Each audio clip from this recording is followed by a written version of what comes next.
I am T. Rupvalli, lecturer in physics, SKSD Mahila Kalasala UG and PG Tanuku. Third semester physics paper 3 optics, unit 2 interference. Today we will discuss about the topic is cosine law or interference due to reflected light. Cosine law or interference due to reflected light. మనం ఈ టాపిక్కి వెళ్ళే ముందు ఈ cosine లాని మనం ఒక పలుచని పొరపై అంటే ఏంటి, ఏదైనా ఒక గ్లాస్ ప్లేట్ మీద రెండు తలాలు కలిగిన గ్లాస్ ప్లేట్ని తీసుకున్నట్టు అంటే ఒక పలుచని పొరపై సమతల తరంగాల ఏటవాల పతనం గురించి, అదేవిధంగా వక్రీభవన తలం గురించి కూడా మనం ఈ కొసైన్ లాలో మనం డిస్కస్ చేస్తాం అన్నమాట. ఇప్పుడు ప్రస్తుతం మనం మాట్లాడుకోబోయే టాపిక్ రిఫ్లెక్టెడ్ లైట్ గురించి. Interference due to reflected light అంటే పరావర్తన కాంతికి కొసైన్ నియమాన్ని రాబడుతూ కూడా, లేదా పలుచని పొరపై సమతల తరంగాల ఏటవాలు పతనాన్ని కూడా మనం దీంట్లో వివరిస్తాం అన్నమాట. ఇప్పుడు మీకు ఒక డయాగ్రామ్ చూపిస్తాను. ఫస్ట్ చూసారు, ఇక్కడ మీకు డయాగ్రామ్ చూడండి. ఇక్కడ GH అంటే GH and G'(H' be the two surfaces of transparent film of uniform thickness T అనమాట. మీకు ఇక్కడ T అనే థిక్నెస్తో కూడిన ఒక glass plate GH G1H1 two surfaces కలిగిన ఒక థిన్ ట్రాన్స్పరెంట్ గ్లాస్ ప్లేట్ని కానీ ట్రాన్స్పరెంట్ మెటీరియల్ని కానీ మనం ఇక్కడ సర్ఫేస్ని తీసుకుంటున్నాం అనమాట. అది కూడా దాని థిక్నెస్ ఎలా ఉంటుంది, స్మాల్ t థిక్నెస్తో కూడిన యూనిఫామ్ థిక్నెస్తో కూడిన ఒక ఫిలిం, ట్రాన్స్పరెంట్ ఫిలిం అనమాట. అండ్ రిఫ్రాక్టివ్ ఇండెక్స్ ఎలా ఉంటుందంటే mu. Suppose monochromatic light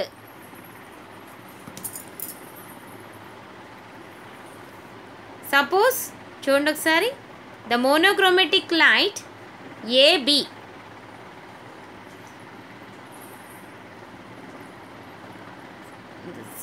the monochromatic light, మీకు ఇక్కడ పెన్ వల్ల monochromatic light is incident on the surface GH at a point B. ఏ అనే రే ఇన్సిడెంట్ అయింది దేని మీద, GH అనే సర్ఫేస్ మీద. The transparent film of surface, first surface upper surface అనమాట. ఇది GH incident on A is ray incident at a point B, therefore AB is the incident ray at an angle I అనమాట. Okay, అంటే ఏంటి, suppose the monochromatic light ray AB incident on it's the upper surface. This ray is partially reflected along BR. ఎంత కొంత part మనం BR అనేది reflected రే అనమాట. అదే కొంత పార్ట్ ఏమవుతుంది, మళ్ళీ మనకి ఇక్కడ కొంత పార్ట్ చూడండి, కొంత పార్ట్ ఏమవుతుంది, కొంత పార్ట్ ఏమో రిఫ్లెక్ట్ అయింది, కొంత పార్ట్ రిఫ్రాక్ట్ అయింది. ఇక్కడ కొంత పార్ట్ ఇక్కడ BC అనేది refracted along BC after one internal reflections at C. అంటే ఏంటి, ఇక్కడ పాయింట్ C దగ్గర ఇక్కడ ఇంటర్నల్ రిఫ్లెక్షన్ అనేది మళ్ళీ మనకి ఇక్కడ ఏం జరుగుతుంది, AB అనేదేమో GH సర్ఫేస్ మీదేమో ఇన్సిడెంట్ అయింది, BR అనేది పార్షియల్లీ రిఫ్లెక్ట్ అయింది, and BC refracted along the BC after one internal reflection at C దగ్గర నుంచి మనకి ఇంటర్నల్గా రిఫ్లెక్షన్ జరిగి D అనే పాయింట్ దగ్గరికి మీట్ అవుతుంది అనమాట. ఓకే, D అనే reflected light in the film the refracted at D and emerges along the DR1. ఇక్కడ మనకు చూసారా, AB ఇన్సిడెంట్ అయ్యి పార్షియల్లీ రిఫ్లెక్ట్ అనేది BR ఎలా అవుతుందో C నుంచి ఇంటర్నల్ రిఫ్లెక్షన్ జరిగి CDకి రిఫ్లెక్ట్ అవుతుంది, అది ఎమర్జెంట్ అవుతుంది. ఏ విధంగా, DR1 అనేది మనకి ఇక్కడ emerges along the DR1 in air. ఇదంతా కూడా ఎయిర్లో జరిగింది. ఎప్పుడు ఎమర్జెంట్ రే మాత్రమే, ఇది మాత్రమే ఎయిర్లో జరిగింది. ఇదంతా కూడా డెన్సర్ మీడియాలో జరిగింది. ఓకే, డెన్సర్ మీడియా అంటే ఇక్కడ గ్లాస్ మెటీరియల్ అని అర్థం. ఎయిర్ మీడియా అంటే మనం ప్రజెంట్ లైట్ ట్రావెల్ అవుతున్న మీడియా అన్నమాట. ఈ లైట్ ట్రావెల్ అయింది ఎయిర్ మీడియంలో నుంచి డెన్సర్ మీడియంకి ట్రావెల్ అవుతున్నట్టు అనమాట ఇక్కడ మనకి. ఇప్పుడు ఇంతకీ ఇదంతా ఎందుకు ఈ ఎక్స్ప్లెనేషను అంటే కనుక to find out the path difference we draw the normal DE. అంటే ఏంటి, ఇక్కడ మనకి పాత్ డిఫరెన్స్ని మనం ఫైండ్ అవుట్ చేయాలి. అంటే ఇక్కడ మనకి పాత్ డిఫరెన్స్ అంటే దశాభేదం అనమాట. మనం ఇక్కడ ఏం చెప్తాం, టీ మరియు మ్యూ అనే వక్రీభవన గుణకం కలిగిన ఒక పారదర్శక పలకం యొక్క రెండు తలాలు, తెలుగు మీడియం వాళ్ళు చూడండి, రెండు తలాలు GH అండ్ G1 H1 అనుకుంటే పలక వైపు ఒకవైపు తలం వద్ద AB అనేది ఒక ఏకవర్ణ కాంతి కిరణం పతనం చెందింది అనుకుంటే ఈ కిరణం కొంత భాగమేమో BR దిశలోని, కొంత భాగం పరావర్తనం చెంది కొంత BC రూపంలో వక్రీభవనం చెందుతుంది. C వద్ద మళ్ళా పరావర్తనం చెందిన కిరణం CDని పొడిగించవలనట్టే D వద్ద వక్రీభవనం తర్వాత తుది కిరణం DRకు సమాంతరంగా, అంటే BRకి DR1 సమాంతరంగా వక్రీభవనం చెందుతుంది. DE అనేది BRకి గీయబడిన ఒక లంబరేఖ. ఇది ఒక నార్మల్ డ్రాన్ అనమాట.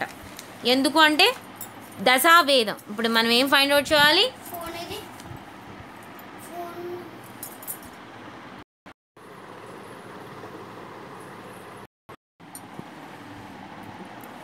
to find out the out of the path difference we draw the normal DE on BR and normal BF on CD and extended line the DC meet at a line BQ at P. మీకు diagram చూపించినట్లయితే తెలుస్తుంది. ఇక్కడ మనకి ఏం చెప్పాను, ఇక్కడ CD అనేది reflect అయితే దీన్ని ఈ లైన్ని మనం ఎక్స్టెండ్ చేస్తే కనుక P అనే పాయింట్, BQని ఎక్స్టెండ్ చేసి P అనే పాయింట్ దగ్గరికి కనెక్ట్ చేసినట్లయితే ఇప్పుడు ఇక్కడ మనకి ఏం జరుగుతున్నట్టు, find out the path difference between the drawn DE. ఇక్కడ నుంచి D అనే పాయింట్కి E అనేది నార్మల్ డ్రాన్ అయితే అదేవిధంగా B అనే పాయింట్కి CDకి నార్మల్ డ్రాన్. ఇప్పుడు మనకి what is the differences between, అంటే పాత్ డిఫరెన్స్ అనేది టూ రిఫ్లెక్టెడ్కి ఈ రెండింటికి మధ్య ఉన్న పాత్ డిఫరెన్స్ని మనం ఫైండ్ అవుట్ చేస్తాం. చూడండి ఒకసారి. నెక్స్ట్ మనకి డెరివేషన్స్కి వెళ్తే ఇక్కడ చూడండి, the path difference between two reflected race, the path difference BC plus CD in film minus path difference of BE in air. ఓకేనా, path BC plus CD in film minus path difference BE in air. ఇప్పుడు మనం అదే కదా మాట్లాడుకుంటున్నాం. BC CD అనేది ఇంటర్నల్గా denser మీడియంలో జరిగిన పాత్ డిఫరెన్స్ అనమాట. ఇప్పుడు మనకి ఇక్కడ ఏం కావాలి, BE దగ్గర అంటే ఏంటి ఇదనమాట. BE మీకు డయాగ్రామ్లో చూసినట్లయితే BE దగ్గర పాత్ డిఫరెన్స్, డెన్సర్ మెటీరియల్లో ఉన్న పాత్ డిఫరెన్స్ మీకు డయాగ్రామ్ చూపించినట్లయితే చూడండి ఒకసారి. మీకు ఇక్కడ అది ఇప్పుడు చూపిస్తున్నాను చూడండి. అంటే ఏంటి, ముందు ఇక్కడ పాత్ డిఫరెన్స్ అంటే దేనికి టూ రిఫ్లెక్టెడ్ రేస్ మధ్య కదా, BEకి అంటే ఏంటి, BEకి నెక్స్ట్ DFకి మధ్య ఉన్న పాత్ డిఫరెన్స్ని మనం ఇప్పుడు ఇక్కడ చెప్తామన్నమాట. దేనికి, DEకి నెక్స్ట్ దానికి పాత్ డిఫరెన్స్. ఇప్పుడు మళ్ళీ చూడండి, మీకు గీసి మళ్ళీ ఎక్స్ప్లెయిన్ చేస్తాను. ఇప్పుడు పాత్ డిఫరెన్స్ చెప్పినట్లయితే ఇప్పుడు మీకు ఈ డయాగ్రామ్లో ఇప్పుడు చూడండి, therefore the path difference is equal to BC plus CD in film కదా. డెన్సర్ మీడియం యొక్క రిఫ్రాక్టివ్ ఇండెక్స్ ఎంత అనుకున్నాం, mu minus BE in air. we know that the Snell's law, therefore Snell's law మనకు ఆల్రెడీ తెలుసు కదా, mu is equal to sin I by sin R is equal to BE by BD by DF by BD. From triangle BDF నుంచి DBF నుంచి BDF నుంచి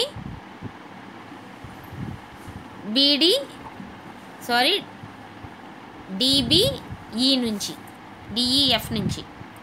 ఓకేనా, ఇప్పుడు మీకు చూడండి ఒకసారి మళ్ళీ డయాగ్రామ్లో మీకు ఎక్స్ప్లెయిన్ చేస్తే తెలుస్తుంది. దేని నుంచి ట్రయాంగిల్స్ ఏం తీసుకున్నాం, ట్రయాంగిల్ ఫ్రమ్ ట్రయాంగిల్ BDEF అంటే ఏంటి, బీడిఎఫ్ అంటే ఏంటి, దేర్ ఫోర్ బీడిఎఫ్. అదేవిధంగా నెక్స్ట్ డిబిఎఫ్. ఓకేనా, ట్రయాంగిల్ బీడిఎఫ్ అన్న డిబిఎఫ్ అన్న ఒకటే. ఈ ట్రయాంగిల్ ప్రకారం చెప్పినట్లయితే కనుక దేర్ఫోర్ మ్యూ ఐ చూసారు కదా, sine i is equal to ఏ విధంగా చెప్పచ్చు, బిఈ బై బీడి.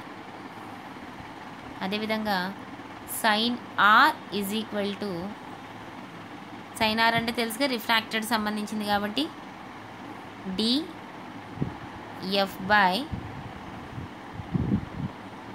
బీడి. అంటే గుర్తుపెట్టుకోండి, సైన్ ఐ ఎక్కడుంది, ఇన్సిడెంట్ యాంగిల్ కావుదా. నెక్స్ట్ దేనికి ఏ విధంగా చెప్పచ్చు, ఇదనమాట బిఈ బై బీడి. అంటే ఏంటి, బిఈ ఒకసారి బీడి ఒకసారి, నెక్స్ట్ డిఎఫ్ ఒకసారి, మళ్ళీ బీడి ఒకసారి. అంటే ఈ రెండిట్ల మధ్య సైన్ ఐ, ఇదేమో ఐ సైన్ ఐ అయితే ఇది ఆర్ అనమాట యాంగిల్. ఆ ప్రకారంగా ఇక్కడ mu is equal to sine i by sine r కాబట్టి సైన్ ఐ అయితే బిఈ బై బీడి అనమాట, BE by BD. Next DF by BD అనమాట. ఓకే, ఇప్పుడు చూడండి ఒకసారి డెరివేషన్లో చూసినట్లయితే మీకు ఇక్కడ తెలుస్తుంది క్లియర్గా. ఇదిగో BE by BD, DF by BD. Therefore BD cancel అయితే బిఈ బై డిఎఫ్ అనమాట. మనం ఎక్కడి నుంచి తీసుకున్నామంటే కనుక ట్రయాంగిల్ బీడిఎఫ్ నుంచి అనమాట.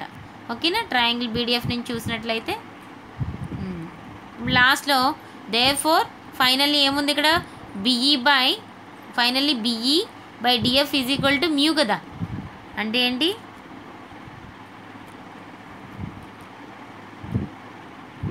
ఫైనల్లీ ఏం చెప్తున్నాం అక్కడ, BE is equal to mu into DF. This is the first equation. ఏంటి అంటే కనుక path difference is equal to BC plus CD into mu minus BE air. Therefore this is the first equation, this is the second equation. ఓకేనా, second equation అనమాట. ఇప్పుడు ఈ ప్రకారంగా చూసినట్లయితే next చూడండి, from equation 1 and 2 we have the path difference is equal to, ఇక్కడ మీకు చూసినట్లయితే తెలుస్తుంది, the path difference is equal to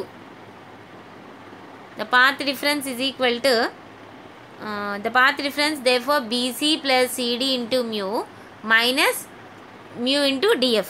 already ఇందా తెలుసు కదా, ఇక్కడ ఏం రాసుకున్నాం, బిఈ రాసుకున్నాం కదా, బిఈ ప్లేస్లోనే కదా ఇందాక డెరివేషన్ ఏమొచ్చింది, బిఈ ప్లేస్లో మ్యూ ఇంటూ డిఈ కదా, సారీ మ్యూ ఇంటూ డిఎఫ్ కదా. అందుని ఆ ప్లేస్లో ఏం చెప్పేసాం, ఇక్కడ ఇన్ ఎయిర్లో ఏం చెప్పుకున్నాం, మ్యూ ఇంటూ డిఎఫ్ అనమాట. దేర్ ఫోర్ బీసీ ప్లస్ సిడీని ఏ విధంగా రాయొచ్చు, ఇక్కడ డయాగ్రామ్ ప్రకారం చూసినట్లయితే సిడీలో మధ్యలో ఏముంది, మళ్ళీ మనకి బి నుంచి ఎఫ్ అనే పాయింట్ దగ్గర కనెక్ట్ అయింది కదా ఇందాక ట్రయాంగిల్, ఇక్కడ బి అనే పాయింట్ కదా, ఇక్కడేమో ఈ అనేది నార్మల్ అనమాట. అంటే ఏంటి, దేర్ ఫోర్ సిడీని ఏ విధంగా రాయొచ్చు, సిఎఫ్ ప్లస్ సిడి కింద రాయొచ్చు అనమాట. అంటే therefore BC plus CF plus DF into mu minus mu into DF. Therefore సిడీని ఏ విధంగా రాయొచ్చు, ఇక్కడ క్లియర్గా రాసాను చూడండి ఒకసారి. నెక్స్ట్ బీసీ ప్లస్ సిఎఫ్ని రెండింటిలో ఒకటి ఇంటూ మ్యూ రాస్తే DF into mu minus mu into DF, రెండు ఏమవుతుంది, క్యాన్సిల్ అయిపోతుంది కదా. Therefore BC plus CF into mu. Therefore బీసీని మనం ఇక్కడ ఏం చెప్పచ్చు, పీసీ కింద చెప్పచ్చు. పీసీ అంటే చూడండి ఒకసారి, ట్రయాంగిల్ మనం సిడీని ఎక్స్టెండ్ చేసి నెక్స్ట్ ఇక్కడ బీక్యూ దగ్గర పాయింట్ ఉంది కదా, ఆ పాయింట్ని క్యూకి కనెక్ట్ చేసాం, మనకి అదేమవుతుంది అక్కడ బీక్యూ కదా. అంటే ఏంటి, ఇక్కడ బీసీకి కదా కనెక్ట్ అయింది, సారీ బీసీకి కనెక్ట్ అయితే ఆ పాయింట్ని మీకు డయాగ్రామ్ చూపిస్తాను చూడండి.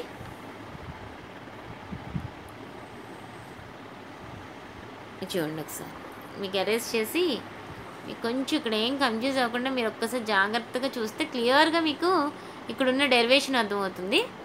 ఓకేనా, ఇప్పుడు ఏం చెప్పుకున్నాం మనం, ఇక్కడ ఏం చెప్తున్నాం ఇప్పుడు డెరివేషన్లో మనకి ఇందాక ఏం చెప్తున్నావు? BC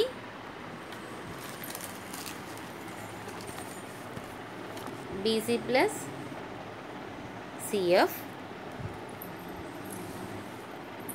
into mu is equal to BC ప్లస్లో ఏం రాయాలన్నాను? PC plus CF into mu. చూడండి ఒకసారి, బీసీ అంటే ఏంటి? ఇది కదా. బీసీ ప్లస్లో మళ్ళీ ఏం రాస్తున్నాం? సిపి అంటే ఏంటి? ఇక్కడికి ఎంత ఉందో అంతే డిస్టెన్స్లో మనకి ఇక్కడ పాయింట్ని ఎక్స్టెండ్ చేసాం కాబట్టి బీసీ ప్లేస్లో మనం పీసీని కూడా ఇక్కడ మనం రాయొచ్చు అనమాట. Therefore PC plus CF into mu. Therefore this is the path difference is equal to, therefore path difference, therefore PC plus CF into mu. Therefore path difference is equal to PF into mu. అంటే ఏంటి? PF అంటే ఏంటి? చూడండి ఒకసారి. PF అంటే P నుంచి ఎఫ్కున్న point అనమాట. PF అంటే ఇదనమాట. ఓకేనా? ఇదంతటిని ఏమని రాయొచ్చు? పీసీ ప్లస్ సిఎఫ్ అని రాయొచ్చు కదా. పీసీ, మీకు ఇక్కడ పాయింట్ అరేంజ్ చేత కన్ఫ్యూజ్. ఇక చూడండి, ఈ పీసీ ప్లస్ సిఎఫ్ని ఏ విధంగా రాయొచ్చు? పీసీ ప్లస్ సిఎఫ్ని ఏ విధంగా రాయొచ్చు? పిఎఫ్ కింద రాయొచ్చు అనమాట. Therefore PC plus CF into, therefore PF into mu అవుతుంది. ఓకేనా? పిఎఫ్ ఇంటూ మ్యూ అవుతుంది. అదే ఇక్కడ చెప్తుంది. Therefore PC plus CF is equal to PF into mu. Therefore this is the fourth equation. మీకు ఇదంతా అరేంజ్ చేస్తే this is the fourth equation. ఓకేనా?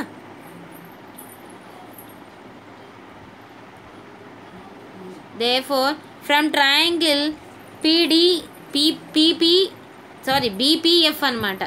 ట్రయాంగిల్ BPF నుంచి BPF నార్మల్ డ్రాన్ కదా.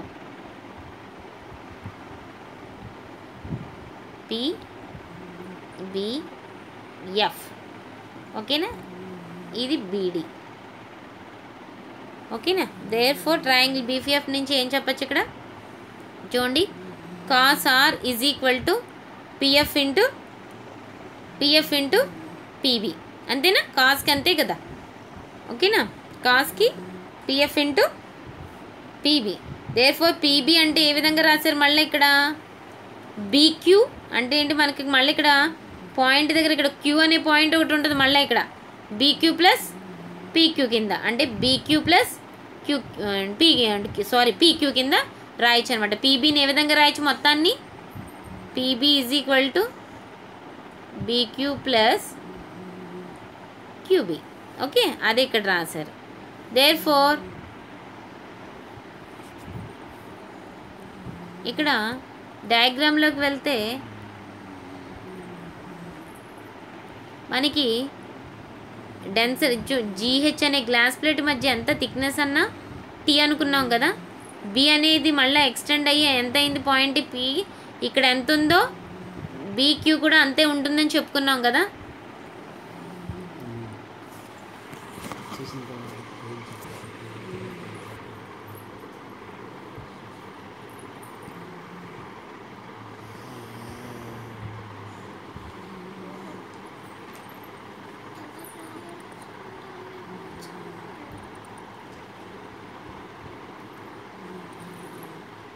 చూడండి ఒకసారి, ఇప్పుడు మీకు ఏం చెప్తున్నాను ఇక్కడ?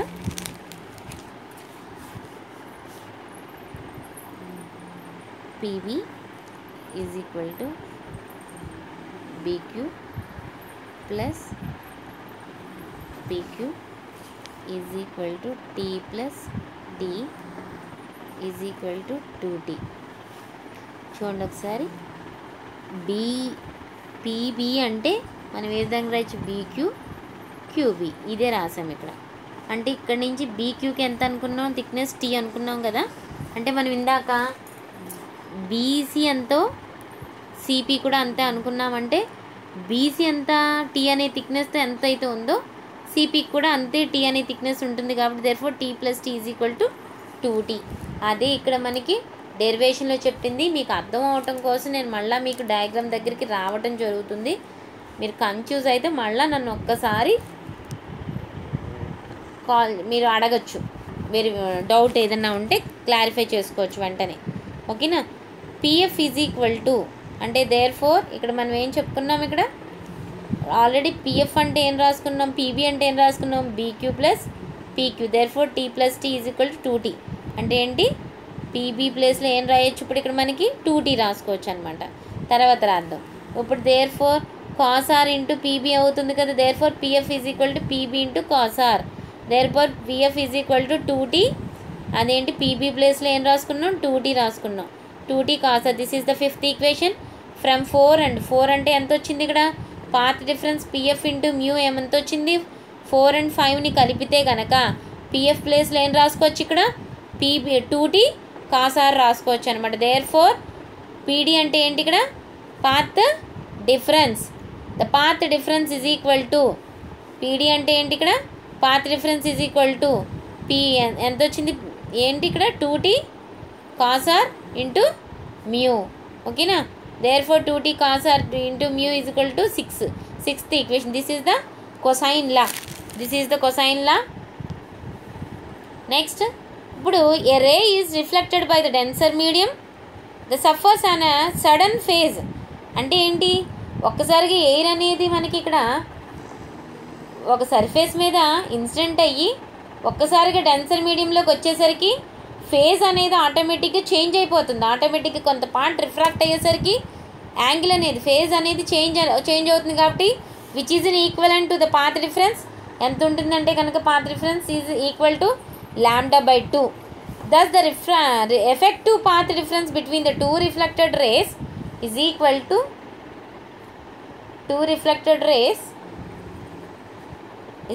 ఇక్కడ చూడండి ఒకసారి,